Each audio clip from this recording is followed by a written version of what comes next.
बच्चों good morning. Online classes mother सुहाग में आपका स्वागत है।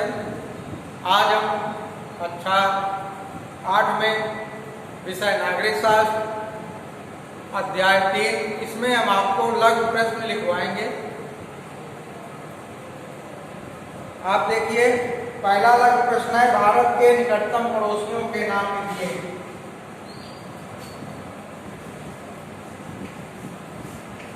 प्रश्न फर्स्ट, भारत के निकटतम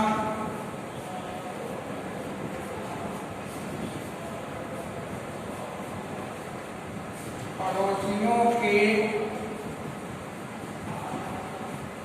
नाम लिखिए।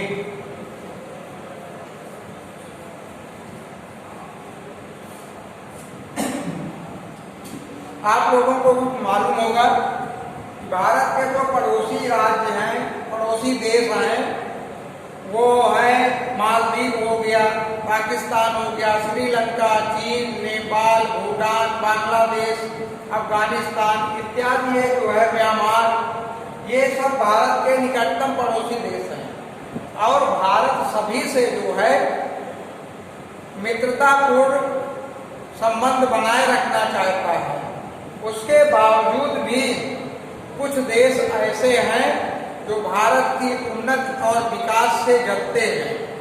भारत में अनेक धर्म, जाति, संप्रदाय, भाषा के लोग एक साथ मिलकर रहते हैं, जिससे वो जलते हैं।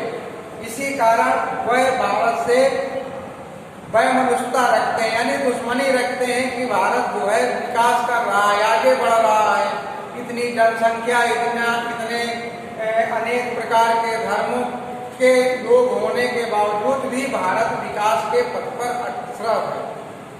इसलिए भारत के पड़ोसी देश जो है उससे जलते हैं, कुछ पड़ोसी देश। तो इसमें नाम बताना है आपको। भारत के निकटतम पड़ोसियों के नाम लिखिए। तो भारत के निकटतम पड़ोसी देश हमने आपको बता दिया है, पाकिस्तान, चीन, नेपाल, भूटान, म्यांमार और बांग्लादेश, श्रीलंका आदि। तो आपका ये पहला क्वेश्चन कंप्लीट हो गया। दूसरा क्वेश्चन देखिए, इसकी आपकी को जो है आंसर नहीं लिखवाया गया, तो इसका आपको इमेज भेज दिया जाएगा। दूसरा क्वेश्चन देखिए,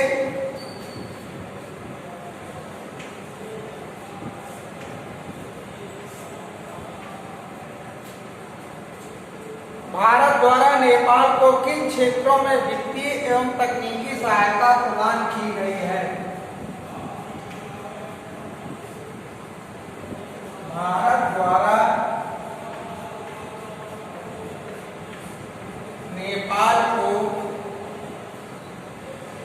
किन क्षेत्रों में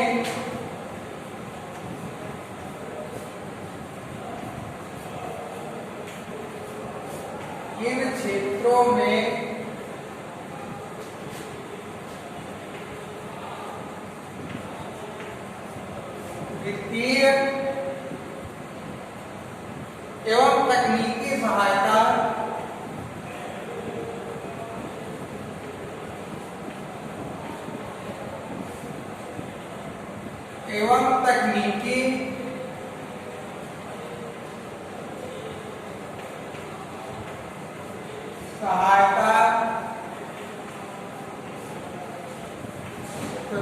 की गई है।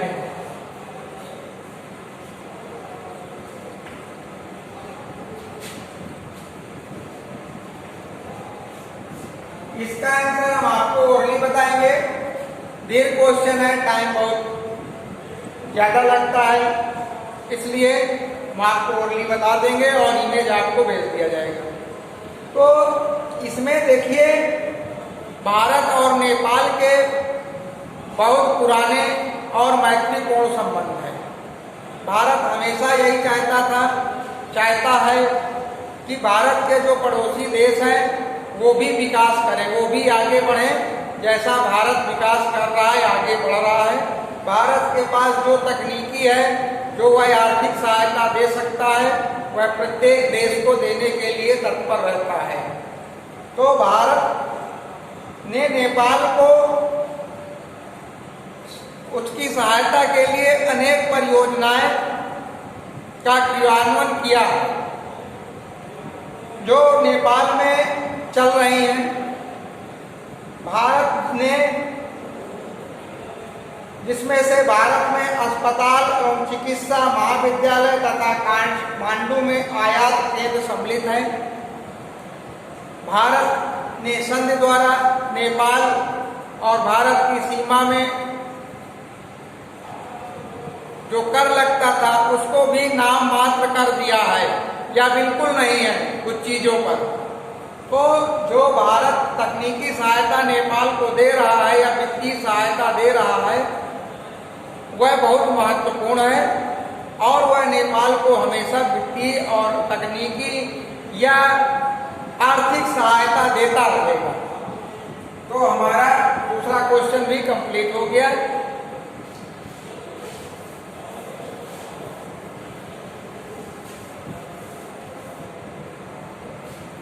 अब आप तीसरा क्वेश्चन देखिए।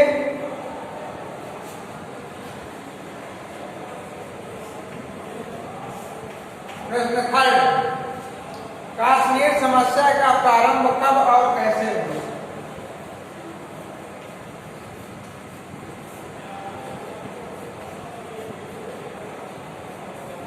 कश्मीर समस्या का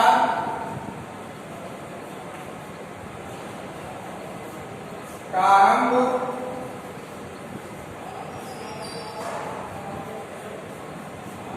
कब और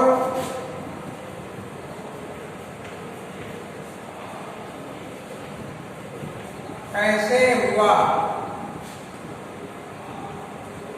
यह समस्या किन दो देशों के बीच बनी हुई है? यह समस्या इन दो देशों के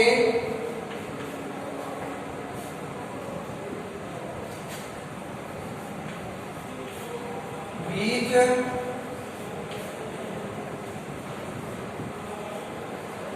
बनी हुई है।